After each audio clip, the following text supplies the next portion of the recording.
Hey guys, doing a review on the eVic, Joyetech eVic. Just picked it up about a week and a half, 2 weeks ago from VaporAlley.com. Pretty happy about this thing. It's my first mod. Show you what the box looks like here. Nice little box, comes well packed, so you can, be rest assured it's going to be safe in shipping.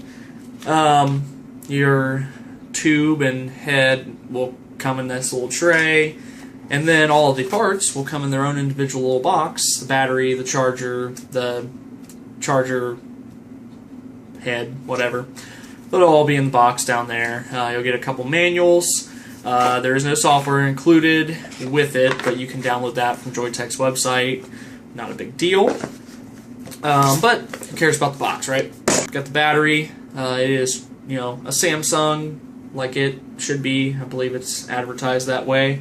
The battery is, here's a Kanger T2 next to it. They're, about the same size. A little bit. The battery's a little bit bigger than the T2, but that gives you an idea. It's got the little notch at the top that, tells you, hey, I'm positive, I guess. Looks like a normal battery would, I guess. But it slides into the tube, which, by the way, it has a pretty good fit. It's definitely sized right.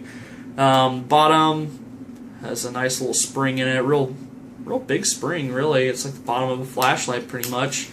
It screws on. I can feel tension on it too. I read somewhere or heard something that somebody said they set down the table and it'd lose connection, but I don't know. It goes on there pretty good. I haven't had any issues like that. Here's the head. Pretty small, really. It screws right onto the other side of the battery tube. Nice, good fit. Thread cover, which not really like your Ego thread cover, but it's thread cover for the bigger ones. That goes on, and then there you go. Assembled eVic, ready to throw a tank on there or something and vape away. One thing I will say before I go much farther is I did update it to 1.2. As soon as I got it, it came with 1.0. I didn't even really mess with it on 1.0. Heard too much about that version having problems. I just didn't want to experience them. I don't want to have that kind of opinion on it. Let's see here. The battery lasts me 2 days if I use it all day long. That's going through like 3 to 6 milliliters of juice, and probably more, to be honest with you. 3 to 6 milliliters a day. Probably go through a little bit more than that, but I usually vape at about 1.8 to 2.5 ohm coils, so that helps give you any idea. One other thing I'll mention is somebody else said they had trouble getting their battery cover open. I do not. I actually just trim my nails too, and I can still get underneath it and pop it right open. It opens really easily, so I don't know. Maybe it's just me. Maybe it's a different version than those other ones. Well, let's see here. I did want to compare the size to a twist to help somebody that might be looking at this. I've got your standard Joyetech Ego Twist 650 right next to it, and I'll bring that out a little bit. So a little bit taller, not much. Diameter, obviously, huge difference, should be.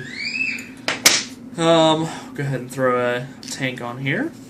I'm going to throw my Joyetech dual coil Cardo tank on here, which is really weird to tighten down, but this does have the standard 510 threads, Ego threads, all that.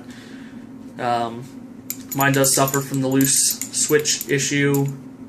I don't know if they all do or not. The thing still feels pretty good. Just rattles around a little bit. Let's see. Go ahead and power it on for you. When you go to hit the button 5 times, like a Joyetech Twist, whatever, same deal. You'll get a menu. power on, sleep, vapor set, configure, settings and things like that. Like I said, it'll have the menu, different things in there. We'll go ahead and select power on. I'm going to try and make sure you can see this. There's a splash screen, date and time, resistance of the coil that you have installed, and then it recommends, I think it popped up, I wasn't looking at it, but it should have popped up and said recommended wattage. I go by voltage, not the variable wattage. Let's see. The switch actually works pretty well. Like I said, you turn it up, down, you know, that kind of thing. I'll see if I can get it to do it here. I had a sticking issue. There it goes. It's doing it by itself. It just randomly sticks. You can stop it just by clicking it the other way, but if you go and turn it too quickly, I guess it sticks. Really weird. Not really been a big issue. Nothing I'm angry about or anything like that. So if I would say the weakest link of this is probably this switch. So maybe in a new version they'll fix that, hopefully. Let's see here. I'll show you the menu real quick. And while it's on, you got vapor set, configure device, sleep, then power off and exit. I do have it set on an automatic sleep. It sleeps after like 15 minutes or something like that. Keeps it from being accidentally fired. I like the feature.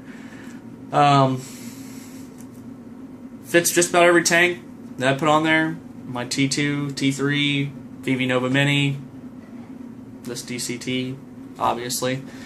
And I like the thing. One other thing that it does pretty cool, I guess, useless but cool, is it counts how long you vape for.